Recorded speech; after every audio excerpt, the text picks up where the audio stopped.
2 ദിവസത്തിന് ശേഷം ഡെൽമയുടെ മുറിയിലിരുന്ന് എഡ്ഡിയും ഡെൽമയും കാര്യമായ ചർച്ചയിലാണ്. അയാളില്ലേ ആ റാസ്കൽ സൂരജ്, അയാളെ അറസ്റ്റ് ചെയ്യാനുള്ള അനുമതി കിട്ടിയിട്ടുണ്ട്. പക്ഷേ എന്താ ഒരു പക്ഷേ, അയാൾ മിസ്സിംഗ് ആണ്. അയാൾക്ക് വേണ്ടി അന്വേഷണം നടക്കുന്നുണ്ട്. കൂടാതെ അശ്വിൻ കൂടി മിസ്സിംഗ് ആണ്. അശ്വിൻ, നിങ്ങൾ എന്താ ഉദ്ദേശിക്കുന്നത്? എൻ്റെ ഒരു ഡൗട്ടാണ്. നീ കഴിഞ്ഞ ആഴ്ച അവൻ്റെ കൂടെ ഹോസ്പിറ്റലിൽ പോയി എന്ന് പറഞ്ഞിരുന്നില്ലേ, എന്തിനായിരുന്നത്? അതവൻ്റെ കയ്യിലെ മുറിവ് ഡ്രസ്സ് ചെയ്യാൻ വേണ്ടി പോയതാ. അവൻ്റെ വീട്ടിലെ പൂച്ച മാന്തിയതാണെന്ന് പറഞ്ഞു. ഇഞ്ചക്ഷൻ എടുത്തിട്ടുണ്ട്. ശരിക്കും അത് പൂച്ച മാന്തിയത് തന്നെയാണോ? I don't know. ഞാനൊരു വീഡിയോ കാണിച്ചു തരാം എന്നും പറഞ്ഞ് എഡിൻ തൻ്റെ ലാപ്ടോപ്പ് തുറന്ന് ഒരു വീഡിയോ പ്ലേ ചെയ്തു. ഇത് നോക്കിക്കേ, ഇത് കൃതികയുടെ വീട്ടിലെ CCTV ഫുട്ടേജാണ്. ഇതിൽ 6:15 അശ്വിൻ അവളുടെ വീട്ടിലേക്ക് പോകുന്നുണ്ട്. അക്കാര്യം അവളുടെ അമ്മയോട് ചോദിച്ചപ്പോൾ അമ്മ സമ്മതിച്ചതാണ്. കൃതികയെ അന്വേഷിച്ച് അശ്വിൻ ആ സമയത്ത് വന്നിട്ടുണ്ടെന്നും ഒരു ബുക്ക് എടുക്കാൻ വേണ്ടിയിട്ടാണ് വന്നതെന്നും പറഞ്ഞപ്പോൾ അവളുടെ മുറിയിൽ കാണുമെന്നും എടുത്തോളാനും പറഞ്ഞുവെന്നും പറഞ്ഞു. അവനും അവളും തമ്മിൽ കുഞ്ഞുനാൾ മുതലുള്ള കൂട്ടാണ്. അതുകൊണ്ട് അവളുടെ വീട്ടിലെ അവൻ അത്രയ്ക്കും സ്വാതന്ത്ര്യമുണ്ട്. കുറച്ച് സമയത്തിന് ശേഷം അവൻ ബുക്ക് കിട്ടിയെന്നും പോവുകയാണെന്നും പറഞ്ഞു പോയെന്നാണ് അവളുടെ അമ്മ പറഞ്ഞത്. 7 മണി സമയത്താണ് അവൻ പോയതെന്ന് അവളുടെ അമ്മ പറയുന്നുണ്ട്. കാരണം അവളുടെ അമ്മ സീരിയൽ കാണാറുള്ള ഒരാളാണ്. സാന്ത്വനം 7 മണിക്കാണല്ലോ, അതുകൊണ്ട് അവർ കൃത്യമായി ഓർത്തു വെച്ചിട്ടുണ്ട് ആ ടൈം.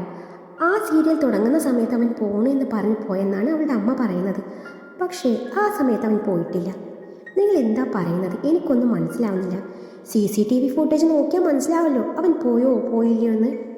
യെസ്, പക്ഷേ ആ സമയത്ത് CCTV ഫുട്ടേജിൽ ഒന്നും പതിഞ്ഞിട്ടില്ല. അതായത് ആ സമയത്ത് ക്യാമറ ഓഫ് ചെയ്തിട്ടുണ്ട്. എനിക്കൊന്നും മനസ്സിലാവുന്നില്ല, ഒന്ന് തെളിച്ച് പറ. ഓക്കെ. 7 മണി സമയത്ത് കൃതികയുടെ അമ്മ സീരിയൽ കാണുന്ന തിരക്കിലാണ്. അനിയത്തി പഠിക്കുകയും അവളുടെ അച്ഛൻ അന്നേരം ഓഫീസിൽ നിന്ന് എത്തിയിട്ടില്ലായിരുന്നു. ആ വീടിൻ്റെ മുക്കും മൂലയും വശമുള്ള അശ്വിൻ അന്നേരം അവിടെ നിന്ന് പോയില്ല.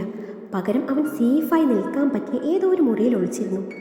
അവൻ ചിലത് കണക്ക് കൂട്ടിയിട്ടായിരുന്നു അന്ന് അവിടെ വന്നത്. ആദ്യം അവന് കൃതികയുടെ മുറിയിൽ നിന്നും എന്തോ ഒന്ന് കിട്ടണമായിരുന്നു. അതിനു വേണ്ടിയിട്ടാണ് അവൾ ഇല്ലാത്ത സമയത്ത് വന്നത്. അത് കിട്ടിക്കഴിഞ്ഞതും അവൻ നേരെ ചെന്ന് ക്യാമറ ഓഫ് ചെയ്യുന്നു. ശേഷം അവളുടെ അമ്മയോട് പോണു എന്നും പറഞ്ഞ് പുറത്തിറങ്ങുന്നു. അവൻ പുറത്തിറങ്ങിയെന്നും മുൻവശത്തെ ഡോർ അടിച്ച് കുറ്റിയിട്ടെന്നും അവളുടെ അമ്മ ഉറപ്പിച്ച് പറയുന്നുണ്ട്. പുറത്തിറങ്ങി അവൻ വീടിൻ്റെ അടുക്കള വശത്തോടെ അകത്ത് കയറുന്നു. മുകളിൽ എവിടെയോ മറന്നു നിൽക്കുന്നു. സീരിയലിൽ മുഴുകി അവളുടെ അമ്മ ഇതൊന്നും അറിയുന്നില്ല. വീണ്ടും CCTV പ്രവർത്തിക്കുന്നു. CCTV കൺട്രോളിംഗ് റൂം മുകളിലാണ്. കൃതികയുടെ മുറിയും മുകളിലാണ്. അച്ഛനും അമ്മയും അനിയത്തിയും താഴെയുള്ള മുറിയിലാണ് കിടക്കുന്നത്.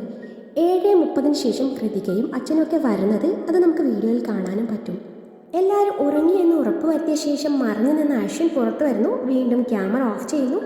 കൃതികയുടെ മുറിയിൽ കയറുന്നു. ഉറങ്ങിക്കിടക്കുന്ന കൃതികയെ തലയിണ വെച്ച് ശ്വാസം മുട്ടിച്ചു കൊല്ലുന്നു. ശേഷം ഒരു തെളിവ് പോലും അവശേഷിപ്പിക്കാതെ കൃതികയെ കെട്ടിത്തൂക്കുന്നു. വീണ്ടും മറ്റേ മുറിയിൽ മറഞ്ഞു നിൽക്കുന്നു. രാവിലെ എല്ലാവരും മരണവാർത്ത അറിഞ്ഞപ്പോൾ തന്ത്രപൂർവ്വം മുറിയിൽ നിന്നിറങ്ങി ആൾക്കൂട്ടത്തിനിടയിൽ നിൽക്കുന്നു. ശരിക്കും ഇങ്ങനെയാണോ സംഭവിച്ചത്? അപ്പോൾ അവൻ്റെ കയ്യിൽ ആ മുറിവ്? യെസ്, മരണവെപ്രാളത്തിൽ അവളുടെ നഖം കൊണ്ടുണ്ടായ മുറിവ്. കൃതികയുടെ നഖത്തിനിടയിൽ പറ്റിയ ബ്ലഡ് ടെസ്റ്റ് ചെയ്തപ്പോൾ അത് O നെഗറ്റീവ് ആണെന്ന് തെളിഞ്ഞിരുന്നു. അശ്വിൻ്റെ ബ്ലഡ് ഗ്രൂപ്പ് O നെഗറ്റീവ് ആണ്. ഇതൊക്കെ നിങ്ങൾക്കെങ്ങനെ മനസ്സിലായി? എനിക്ക് അവനിൽ ചില സംശയങ്ങളുണ്ടായിരുന്നു. അതുമല്ല, ഞാൻ ഇവിടുത്തെ മിക്ക ഹോസ്പിറ്റലിലും ഇൻഫർമേഷൻ കൊടുത്തിരുന്നു. നഖം കൊണ്ടോ മറ്റോ അത്യാവശ്യം നല്ല രീതിയിൽ മുറിവുണ്ടായി ആരെങ്കിലും വന്നാൽ അതൊന്ന് നോട്ട് ചെയ്ത് അറിയിക്കണമെന്ന്. കഴിഞ്ഞ ദിവസമാണ് അശ്വിൻ ചെന്ന ഹോസ്പിറ്റലിൽ നിന്നും എനിക്ക് കോൾ വരുന്നത്. അങ്ങനെയാണ് എൻ്റെ സംശയം അശ്വിനിൽ എത്തി നിന്നത്. അതൊന്ന് ഉറപ്പിക്കാൻ വേണ്ടിയിട്ടാണ് ഞാൻ അവൻ്റെ വീട്ടിലേക്ക് പോയത്. അവൻ അന്നേരം അവിടെ ഇല്ലായിരുന്നു. അവൻ്റെ പാരൻസിൻ്റെ അനുമതിയോടെ ഞാൻ അവൻ്റെ മുറി പരിശോധിച്ചു. അന്നേരം എനിക്ക് അവിടെ നിന്ന് കിട്ടിയതാണ് കൃതികയുടെ ഈ ഡയറിയും ഈ ഒരു ഫോണും. കൃതിക ഈ ഡയറിയിൽ വ്യക്തമായി എഴുതിയിട്ടുണ്ട് അവൾക്ക് അശ്വിനോടുള്ള പ്രണയവും ആദരവോടുള്ള ദേഷ്യവും അവൾ കൊല്ലാൻ കൂട്ടുനിന്ന കാര്യവും. ഈ ഫോണും സിം കാർഡും കൃതിക അവരോട് കമ്മ്യൂണിക്കേറ്റ് ചെയ്യാൻ വേണ്ടി ഉപയോഗിച്ചതാണ്. കൊലയാളി ആരാണെന്ന് നമ്മൾ മനസ്സിലാക്കുന്നത് മുൻപേ അശ്വിൻ അത് മനസ്സിലാക്കിയിരുന്നു. ആതിരയുടെ കൊലയാളിയെ എനിക്ക് നിയമത്തിന് മുന്നിൽ കൊണ്ടുവന്നേ പറ്റൂ. അതിനാദ്യം കണ്ടെത്തേണ്ടത് അശ്വിൻ എവിടെയെന്നാണ്. അവൻ പോവാൻ സാധ്യതയുള്ള സ്ഥലങ്ങളൊക്കെയും അന്വേഷിച്ചു, പക്ഷെ ഗുണമുണ്ടായില്ല. നിനക്കങ്ങനെ വല്ല സ്ഥലവും അറിയാവോ? ഇല്ല, എനിക്കങ്ങനെയൊന്നും പറഞ്ഞു ഡെൽമ ആലോചിക്കാൻ തുടങ്ങി. ഒരു സ്ഥലം അറിയാം, കുറച്ച് ദൂരെയാണ്. അവൻ്റെ അച്ഛൻ്റെ എസ്റ്റേറ്റും ബംഗ്ലാവും ഒക്കെയുള്ള ഒരു സ്ഥലം. അങ്ങനെ അവൾ ആ സ്ഥലത്തിൻ്റെ ഡീറ്റെയിൽസൊക്കെയും എട്ടിക്ക് പറഞ്ഞു കൊടുക്കുവാണ്. Thank you so much my dear. ഈ കേസിൽ നീ എന്നെ ഒരുപാട് ഹെൽപ്പ് ചെയ്തിട്ടുണ്ട്. അത് ഞാൻ ഒരിക്കലും മറക്കില്ല, ഒരിക്കലും എന്നും പറഞ്ഞ് അവളെ ഹഗ് ചെയ്ത് പുറത്തിറങ്ങി. അവൻ പറഞ്ഞ വാക്കുകളിൽ കുഴങ്ങി കിടക്കുമായിരുന്നു ഡെൽമ. അവസാനം പറഞ്ഞ വാക്കുകൾക്ക് വല്ലാത്തൊരു മൂർച്ച പോലെ. അവൻ പോയി എന്ന് ഉറപ്പ് വരുത്തിയ ഡെൽമ പെട്ടെന്ന് ബാൽക്കണിയിൽ പോയി ഒരു നമ്പറിലേക്ക് കോൾ ചെയ്യുന്നു. ഹലോ അശ്വിൻ, നീ ഇതെവിടെയാ? ഒരു കാരണവശാലും അയാളെ പോലീസിന് വിട്ടുകൊടുക്കരുത്. ആ ACPക്ക് നിന്നെപ്പറ്റി ചില സൂചനകൾ കിട്ടിയിട്ടുണ്ട്. ഞാൻ പറഞ്ഞതല്ലേ അയാൾ നിസ്സാരക്കാരനല്ലെന്ന്. തൽക്കാലത്തേക്ക് ഞാൻ അയാളെ വഴിതിരിച്ച് വിട്ടിട്ടുണ്ട്. ആ സൂരജിനുള്ള ശിക്ഷ നമ്മൾ തന്നെയാണ് വിധിക്കുന്നത്. അയാൾ നിന്നെ കണ്ടെത്തുന്നതിന് മുന്നേ നീ അവനെ അങ്ങ് കൊന്നേക്കണം. അത് പറഞ്ഞു കഴിഞ്ഞതും പിറകിൽ നിന്നൊരു കൈ വന്ന് അവളുടെ ഫോൺ പിടിച്ചു വാങ്ങി ഡിസ്കണക്ട് ചെയ്തു. അത് എഡ്ഡിയാണെന്ന് തിരിച്ചറിഞ്ഞ ഡെൽമ അവനെ കണ്ട് ഞെട്ടുന്നു. അശ്വിൻ ആൻഡ് ഡെൽമ. പുറമെ കാണുമ്പോൾ ഇരുവരും തമ്മിൽ പറയത്തക്ക ഫ്രണ്ട്ഷിപ്പോ കാര്യങ്ങളോ ഒന്നുമില്ലാത്ത രണ്ട് നിയമ വിദ്യാർത്ഥികൾ. പക്ഷെ ശരിക്കും അവർ തമ്മിൽ വലിയൊരു ബന്ധമുണ്ട്. സമൂഹത്തിൽ നടക്കുന്ന തെളിയിക്കപ്പെടാത്തതും ക്രൂരവും മൃഗീയവുമായ കുറ്റകൃത്യങ്ങളുടെ പിറകെ പോയി കുറ്റവാളികളെ നിയമത്തിന് വിട്ടുകൊടുക്കാതെ സ്വയം ശിക്ഷ വിധിക്കുന്ന രണ്ട് ഉറ്റ കൂട്ടുകാർ. ശിക്ഷ നടപ്പിലാക്കുന്നത് അശ്വിനാണെങ്കിൽ അവന് വേണ്ട എല്ലാ സഹായവും ചെയ്തു കൊടുക്കുന്നത് നീയാണ്. എവിടെയും സ്പൈ വർക്കറായി നിന്ന് എന്നിൽ നിന്ന് കിട്ടിയ വിവരങ്ങൾ അവന് ചോർത്തി കൊടുത്തു. കൊള്ളാം. ആതിര മർഡർ കേസിൽ നിങ്ങൾക്കും എനിക്കും ഒരു തെളിവും അവശേഷിപ്പിക്കാതെയാണ് കൊലയാളി കുറ്റകൃത്യം ചെയ്തത്. സോ കൊലയാളിയിലേക്ക് നിങ്ങൾക്കെത്താൻ പോലീസിൽ നിന്ന് കിട്ടുന്ന ഇൻഫർമേഷൻ വേണമായിരുന്നു. അതിനുവേണ്ടി നീ മനഃപൂർവ്വം എൻ്റെ മുന്നിലേക്ക് അശ്വിൻ്റെ പേര് വലിച്ചിട്ടു നമ്മൾ തമ്മിലുള്ള സൗഹൃദ സംഭാഷണത്തിന് തുടക്കം കുറിച്ചു. അതിനിടയിൽ നമ്മൾ തമ്മിൽ ഒരു റിലേഷൻ കൂടെ ആയതോടെ നിനക്ക് കാര്യങ്ങൾ എളുപ്പമായി. പക്ഷെ അപ്പോഴൊന്നും എനിക്ക് നിന്നിൽ ഒരു സംശയമില്ലായിരുന്നു. പക്ഷെ അന്ന് രാത്രി ഞാൻ നിന്റെ മുറിയിൽ വന്നില്ലേ, അന്ന് നീ ഉറങ്ങിയ ശേഷം അശ്വിൻ്റെ കോൾ വന്നിരുന്നു. രാത്രിയിൽ അത്രയും ലേറ്റായ ശേഷം അവൻ്റെ കോൾ നിനക്ക് വന്നപ്പോൾ എനിക്ക് ചെറിയ സംശയം തോന്നി. പിന്നെ ഓരോ തവണയും സംശയങ്ങൾ കൂടി വന്നു. കൃതികയുടെ കാര്യം ഞാൻ ആകെ ഷെയർ ചെയ്തത് നിന്നോട് മാത്രമാണ്. അതിന് അശ്വിൻ അറിയണമെങ്കിലേ അതിന് പിന്നിൽ നീ മാത്രമായിരിക്കും എന്ന് എനിക്ക് തോന്നി. കൃതികയുടെ കൊലക്ക് പിന്നിൽ അശ്വിനായിരിക്കാം എന്നെനിക്ക് നേരത്തെ ഡൗട്ട് അടിച്ചതാണ്. പക്ഷെ നിനക്ക് അവനുമായുള്ള ബന്ധം എന്താണെന്ന് എനിക്ക് മനസ്സിലാക്കാൻ പറ്റിയിരുന്നില്ല. ഒരിക്കൽ പോലും നീ അവനുമായുള്ള ഫ്രണ്ട്ഷിപ്പിനെ കുറിച്ച് എന്നോട് പറഞ്ഞിരുന്നില്ല. നീ തന്നെയാണോ എന്നിൽ നിന്ന് വിവരങ്ങൾ ചോർത്തുന്നത് എന്ന് ഉറപ്പിക്കാൻ വേണ്ടിയാണ് ഞാൻ മനഃപൂർവ്വം നിന്നെയും കൂട്ടി ആതിരയുടെ വീട്ടിലേക്ക് ചെന്നത്. അവിടെ നിന്ന് അറിഞ്ഞ വിവരങ്ങൾ നീ ഉറപ്പായും അശ്വിന് കൈമാറും എന്ന് എനിക്ക് തോന്നി. അതുപോലെ നടക്കുകയും ചെയ്തു. ആതിര മർഡർ കേസ് തെളിയിക്കുക എന്നതിലുപരി നിന്റെയും അശ്വിൻ്റെയും ലക്ഷ്യം അതെനിക്ക് കണ്ടുപിടിക്കണമെന്ന് തോന്നി. നിന്റെ മുറിയിൽ നീ അറിയാതെ ഞാൻ കഴിഞ്ഞ ദിവസം വന്നിരുന്നു. നിന്റെ ഡയറി അതിപ്പോൾ എൻ്റെ കയ്യിലാണ്. അതിലുണ്ട് എല്ലാം. നിയമം കയ്യിലെടുക്കാൻ നിങ്ങൾക്ക് ആരാണ് അവകാശം തന്നത്? ഇവിടെ കുറ്റവാളികളെ കണ്ടെത്താനും ശിക്ഷിക്കാനും പോലീസും കോടതിയുണ്ട്. കുറ്റവാളികളാണെങ്കിലും അവരെ കൊല്ലാൻ നിങ്ങൾക്ക് അവകാശമില്ല. കുറ്റം ചെയ്യുന്നതിന് തുല്യമാണ് കുറ്റം ചെയ്യാൻ കൂട്ടുനിൽക്കുന്നത്. ഇവിടെ അശ്വിൻ എവിടെയാണെന്ന് നിനക്കേ അറിയുമെന്ന് എനിക്കറിയാമായിരുന്നു. അതിനുവേണ്ടിയാണ് ഞാൻ നേരത്തെ നിന്നോട് എല്ലാം തുറന്നു പറഞ്ഞത്. പക്ഷെ എല്ലാം അറിഞ്ഞെന്നറിഞ്ഞാൽ നീ ഉറപ്പായി അവനെ വിളിക്കുമെന്ന് എനിക്കറിയായിരുന്നു. അതുപോലെ തന്നെ സംഭവിച്ചു. ഇനി പറ, അശ്വിൻ എവിടെയാ? എൻ്റെ നാവിൽ നിന്ന് നിങ്ങൾ അതറിയുമെന്ന് കരുതണ്ട. ഒരിക്കലും അതറിയില്ല. അയാൾക്ക് അർഹിക്കുന്ന ശിക്ഷ അശ്വിൻ അതവന് കൊടുത്തോളൂ. ഡെൽമ, അയാളെ കോടതി ശിക്ഷിച്ചോളൂ. ആരതി മർഡർ കേസ് ക്ലോസ് ചെയ്ത് എനിക്ക് അയാളെ നിയമത്തിന് മുന്നിൽ എത്തിക്കേണ്ടതാണ്. അതുകൊണ്ട് നീ ഇതിൽ സഹകരിച്ചേ പറ്റൂ. നിയമം? ഇവിടെ എന്ത് നിയമമാണ് മിസ്റ്റർ നടക്കുന്നത്? ദിവസങ്ങൾക്കകം അയാൾ പുറത്തിറങ്ങും. വൈകാതെ കേസ് തേഞ്ഞു മാഞ്ഞു പോകും. അല്ലെങ്കിൽ ജയിലിൽ VIP ലെവലിൽ അയാൾ സുഖിച്ചു വാഴും. ഡെൽമ, നിന്നോടുള്ള സ്നേഹത്തിൻ്റെ പുറത്ത് പറയുക. ഈ സമയത്ത് എൻ്റെ കൂടെ നിന്നാൽ നിന്നെ ഞാൻ രക്ഷിക്കും. അല്ലെങ്കിൽ എനിക്കൊന്നും ചെയ്യാൻ പറ്റില്ല. അതിന് നിങ്ങളുടെ കയ്യിൽ തെളിവുണ്ടോ? ഉണ്ടെങ്കിലാവാം. ഡി, മുഖമടിച്ചൊന്ന് തരാൻ അറിയാഞ്ഞിട്ടല്ല. എപ്പോഴോ ഈ ഹൃദയത്തിൽ ആഴത്തിൽ പതിഞ്ഞുപോയി. ഇല്ലേൽ എപ്പോഴേ പൊക്കിയെടുത്ത് ലോക്കപ്പിൽ ഇട്ടേനെ. എനിക്ക് നിന്നോടുള്ള പ്രണയം സത്യമായിരുന്നു. ആ പ്രണയം ഇപ്പോഴും അതുപോലെയുണ്ട്. നിങ്ങൾ ചെയ്യുന്നത് നിങ്ങളുടെ ഭാഗത്ത് കൂടി നോക്കിയാൽ ശരിയാണ്. പക്ഷെ നിയമത്തിന് മുന്നിൽ അത് തെറ്റാണ്. സാറ് തെറ്റും ശരി എന്നെ പഠിപ്പിക്കാതെ അശ്വിനെ കണ്ടുപിടിക്കാൻ പറ്റുമെന്ന് നോക്ക്. പറ്റില്ല. പറ്റൂടി. അത് നിന്റെ ഈ ഫോൺ മതി എന്നും പറഞ്ഞ് അവളെ ബലമായി പിടിച്ചുകൊണ്ടുപോയി മുറിയിലെ ബെഡിലേക്ക് തള്ളിയിട്ടു. പ്ലീസ്, ഇത്തവണ ഒന്ന് കണ്ണടച്ചൂടെ? അവൻ്റെ ആതിരയെ കൊന്നവനാണ് അയാൾ. എത്രയോ കൊച്ചു പെൺകുട്ടികളുടെ ജീവിതം വെച്ച് കളിച്ച പിശാചാണ് അയാൾ. ആ ശിക്ഷ അർഹിക്കുന്നുണ്ട്. പ്ലീസ്, ഇതോടെ ഞങ്ങൾ നിർത്തിക്കോളാം. ഡെൽമ അവനോട് കെഞ്ചി പറഞ്ഞു. അവൻ കേട്ട ഭാവം നടിക്കാതെ മുറി വിട്ടിറങ്ങി. എന്നിട്ട് മുറിയുടെ ഡോറും പുറത്തു നിന്ന് ലോക്ക് ചെയ്ത് അവൻ്റെ മമ്മിയോട് ചെറുതായി കാര്യങ്ങൾ സൂചിപ്പിച്ചു. ഡെൽമ അശ്വിന് വിളിച്ച നമ്പറിൻ്റെ ടവർ ലൊക്കേഷൻ ലക്ഷ്യം വെച്ച് കുതിച്ചു പാഞ്ഞു. അശ്വിന് വേണ്ടി എഡ്ഡിയുടെ പോലീസ് വണ്ടി ഹൈവേയിലൂടെ അങ്ങോട്ടും ഇങ്ങോട്ടും ചീറിപ്പാഞ്ഞു. ഒടുവിൽ എഡ്ഡിൻ ലക്ഷ്യം കാണുമ്പോഴേക്കും സൂരജ് എന്ന പിശാചിനെ അശ്വിൻ കൊന്നിരുന്നു. പക്ഷെ അവൻ അവിടെ നിന്ന് രക്ഷപ്പെടുന്നതിന് മുമ്പ് എഡ്ഡിയും സംഘവും അവനെ വളഞ്ഞു. കൂടുതൽ മൽപ്പിടുത്തതെന്ന് നിൽക്കാതെ അശ്വിൻ എഡ്ഡിയുടെ മുന്നിൽ കീഴടങ്ങി. കൂടാതെ ഒരു ഫോണും കൂടി കൊടുത്തു. ഇതിലുണ്ട് അയാൾ എങ്ങനെയാണ് എൻ്റെ ആദിയെ ഇല്ലാതാക്കിയത് എന്നതിനുള്ള തെളിവ്. അയാളെ കൊല്ലുന്നതിന് മുൻപ് ഞാൻ എല്ലാം മണിമണി പോലെ പറയിപ്പിച്ചിട്ടുണ്ട്. എത്രയൊക്കെ വേദനിപ്പിക്കാൻ പറ്റുന്നോ അത്രയൊക്കെ ഞാൻ വേദനിപ്പിച്ചാണ് അയാളെ കൊന്നത്. എന്നാൽ എൻ്റെ ആതിര അനുഭവിച്ച വേദന എന്താണെന്ന് അയാൾ അറിയുള്ളൂ. ACP എഡ്വിൻ ഫിലിപ്പ് എവിടെയും തോൽക്കാൻ പാടില്ല. ഈ വീഡിയോ അടങ്ങുന്ന ചിപ്പ് ഇവിടെ വെച്ചിട്ട് ഇവിടെ നിന്ന് രക്ഷപ്പെടാനായിരുന്നു എൻ്റെ പ്ലാൻ. പക്ഷേ നിങ്ങൾ സാമർത്ഥ്യക്കാരനാണ്. ഞാൻ ഞങ്ങളിവിടെ കീഴടങ്ങുന്നു. മറ്റാർക്കും ഇതിൽ പങ്കില്ല. നിങ്ങളുടെ സംശയം പോലെ കൃതികയെ കൊന്നതും ഞാനാണ്. അവളാണ് ആദിയെ കൊല്ലാൻ കൂട്ടുനിന്നത് എന്നറിഞ്ഞപ്പോൾ എൻ്റെ സമനില തെറ്റി. എല്ലാം സത്യമാണോ എന്ന് ഉറപ്പിക്കാൻ വേണ്ടിയാണ് അങ്ങോട്ട് പോയത്. അവിടുന്ന് ചില തെളിവുകൾ കൂടി കിട്ടിയതോടെ ഞാൻ ഉറപ്പിച്ചു എൻ്റെ അടുത്ത ഇര അവളാണെന്ന്. ഇതിൽ ഡെൽമയുടെ പേര് എവിടെയും വരാതെ ഞാൻ നോക്കിക്കോളാം. അവൾക്ക് ഇനിയും ജീവിതം ബാക്കിയുണ്ട്. നിങ്ങളെ അവൾ എപ്പോഴൊക്കെയോ സ്നേഹിച്ചു തുടങ്ങിയിരുന്നു. അവളെ വെറുക്കരുത് പ്ലീസ്. എൻ്റെ ജീവിതം അതെന്നെ അവസാനിച്ചതാണ്. എത്രയും പെട്ടെന്ന് എൻ്റെ ആതിരയുടെ അടുത്തെത്താൻ പറ്റിയിരുന്നില്ലെന്ന് ഞാൻ ആഗ്രഹിക്കുക എന്നും പറഞ്ഞ് ചിരിയോടെ എഡ്ഡിയുടെ നേരെ കൈ നീട്ടി. അവൻ്റെ കയ്യിൽ വിലങ്ങണിയിക്കുമ്പോൾ എഡ്ഡിയുടെ മനസ്സ് കലങ്ങി മറിഞ്ഞു. ഇവിടെ താൻ കണ്ണടച്ചാൽ അശ്വിൻ രക്ഷപ്പെടും. പക്ഷെ വീണ്ടും ഇരുവരും ഇതുപോലെ എന്തെങ്കിലും പ്രവൃത്തികൾ തുടരും. ഒരിക്കൽ എന്തായാലും ഇരുവരും പിടിക്കപ്പെടും. വേണ്ട, നിയമം വിധിക്കുന്ന ശിക്ഷ അശ്വിൻ ഏറ്റുവാങ്ങിയേ പറ്റൂ. ഇതും മനസ്സിൽ കരുതി എഡ്വിൻ അശ്വിനുമായി അവിടെ നിന്ന് പോയി. ആതിര മർഡർ കേസിലെ കുറ്റവാളി ആരാണെന്നും യഥാർത്ഥത്തിൽ എന്താണ് സംഭവിച്ചതെന്നും അശ്വിന് കൊടുത്ത വീഡിയോയും എഡ്വിൻ കോടതിയിൽ ഹാജരാക്കുന്നു. അശ്വിന് കോടതി 5 വർഷത്തെ ശിക്ഷ വിധിക്കുന്നു. ഇത്രയും വൃത്തികെട്ട പ്രവർത്തികൾ ചെയ്ത സൂരജ് എന്ന കുറ്റവാളിയെ കൊന്നത് തന്നെയാണ് നല്ലതെന്നും നീയാണ് യഥാർത്ഥ ഹീറോ എന്നും സമൂഹം ഒന്നടങ്കം അശ്വിൻ്റെ പ്രവൃത്തിയെ അനുകൂലിച്ച് പറയുന്നു. എഡ്വിനൊന്ന് കണ്ണടച്ചിരുന്നാൽ അശ്വിൻ രക്ഷപ്പെട്ടേനെ എന്ന് പറഞ്ഞ് ഡെൽമ എഡ്ഡിയുമായി ഉടക്കുന്നു. അതോടെ ഇരുവരും തമ്മിലുള്ള മാരേജ് നടക്കില്ലെന്ന് പറഞ്ഞു ഡെൽമ എഡ്ഡിയോട് ഗുഡ് ബൈ പറഞ്ഞുവെങ്കിലും എഡ്വിൻ അവളെ പറഞ്ഞ് തിരുത്താൻ നോക്കുവാണ്. വാവി, നീ ഇപ്പോഴും എനിക്കെൻ്റെ പഴയ വഴക്കാളി പെണ്ണ് തന്നെയാണ്. പഴയതൊക്കെ നമുക്ക് മറക്കാം. അങ്ങനെയൊന്നും സംഭവിച്ചിട്ടില്ല എന്ന് കരുതിയാൽ മതി. ഇല്ല, എനിക്കിനി നിങ്ങളുമായി പൊരുത്തപ്പെട്ടു പോകാൻ പറ്റില്ല. നിങ്ങൾ നിങ്ങളുടെ വഴി സ്വീകരിച്ചോളും. എന്നെ എൻ്റെ വഴിക്ക് വിട്ടേക്ക്. അപ്പോൾ നീ ഒരിക്കലും എന്നെ സ്നേഹിച്ചിട്ടില്ല എന്ന് പറയാൻ പറ്റുമോ? ഇല്ല, ഞാൻ നിങ്ങളെ ഒരിക്കലും സ്നേഹിച്ചിട്ടില്ല. അതൊക്കെ വെറും അഭിനയമായിരുന്നു. എൻ്റെ കാര്യം നേടാനുള്ള അഭിനയം. നിങ്ങളെക്കാളും എനിക്ക് പ്രിയപ്പെട്ടത് എൻ്റെ ആദ്യം അശ്വിന് തന്നെയായിരുന്നു. ഈ കോളേജിൽ ആർക്കും അറിയാത്തൊരു സൗഹൃദം ഞാനും ആതിരയും തമ്മിലുണ്ടായിരുന്നു. അവളുടെ അക്ഷരങ്ങളോടെയായിരുന്നു ഞാൻ ആദ്യമായി അവളെ അറിയുന്നത്. അവളുടെ അക്ഷരങ്ങളോടും എഴുത്തുകളോടും എനിക്ക് വല്ലാത്തൊരു ഭ്രാന്തായിരുന്നു.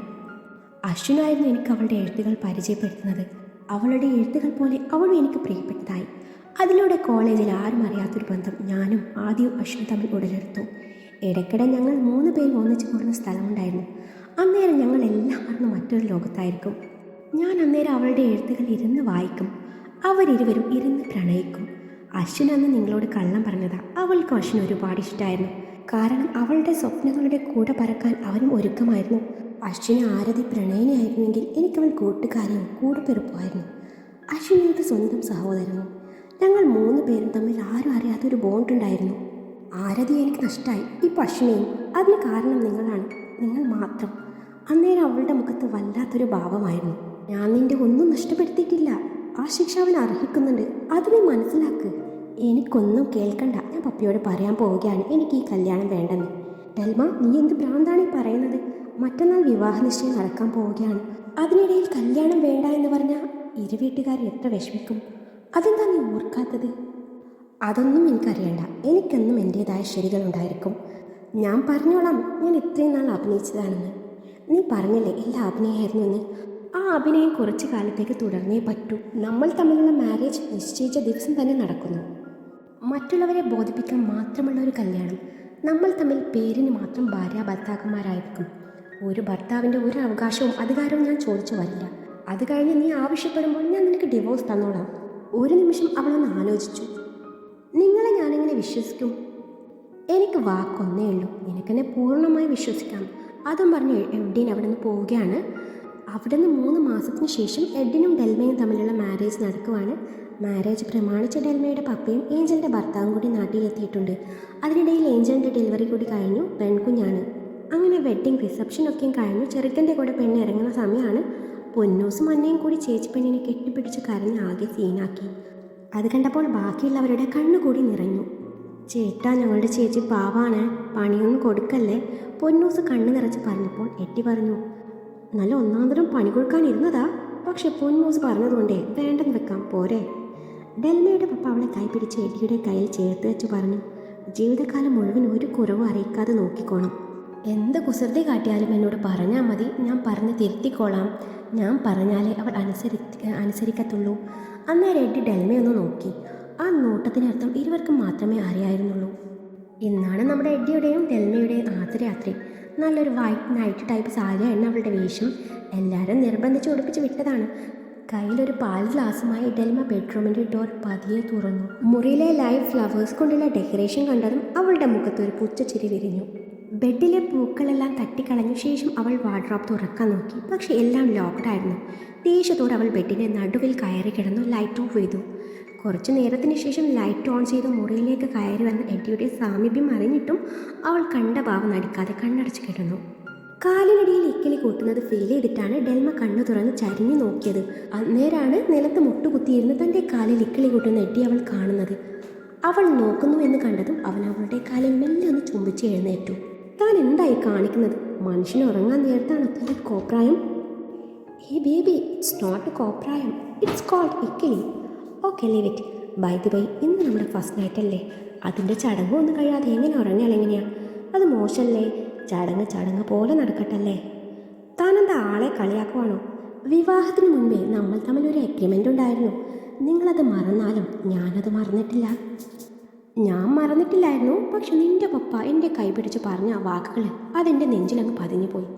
പാവം, അദ്ദേഹത്തെ വിഷമിപ്പിക്കാനേ എനിക്ക് പറ്റില്ല. ജീവിതകാലം മുഴുവൻ നോക്കണമെന്നല്ലേ പറഞ്ഞത്? നോക്കിയേക്കാം. അതുകൊണ്ട് ഞാൻ പറഞ്ഞ വാക്കൊക്കെ അങ്ങ് പിൻവലിച്ചു. ദേ ഒരുമാതിരി മറ്റേഴത വർത്തമാനം പറഞ്ഞാലുണ്ടല്ലോ എന്നും പറഞ്ഞ് അവൾ ചാടി എഴുന്നേറ്റു. പറയുക മാത്രമല്ല പ്രവർത്തിക്കുക കൂടി ചെയ്യും എന്ന് പറഞ്ഞ് അവളുടെ ഇടുപ്പിൽ കൈയിട്ട് ചേർത്ത് പിടിച്ചു. ദേ എൻ്റെ ശരീരത്തിൽ തൊട്ടാലുണ്ടല്ലോ അവൾ അകന്ന് മാറാൻ ശ്രമിച്ചു. തൊട്ടാ നീ എന്ത് ചെയ്യും എന്നും പറഞ്ഞ് അവളുടെ മുടി വകഞ്ഞു മാറ്റി അവളുടെ തോളിൽ ചൂണ്ട് ചേർത്തു. ഡാ ചതിയ, താനെന്നെ ചതിച്ചില്ലേ? കാണിച്ചു തരാം എന്നും പറഞ്ഞ് അവൻ്റെ നെഞ്ചിൽ ആഞ്ഞൊരു കടി കൊടുത്തു. നല്ല ഒന്നാം തരം കടി. അതോടെ അവൻ പിടിയിട്ടു. അവനെ അവൾ ബെഡിലേക്ക് തള്ളിയിട്ടു. അവൻ്റെ കൈ 2 ലോക്ക് ചെയ്ത് വെച്ചു. അവൻ്റെ മേലിൽ കയറിയിരുന്നു.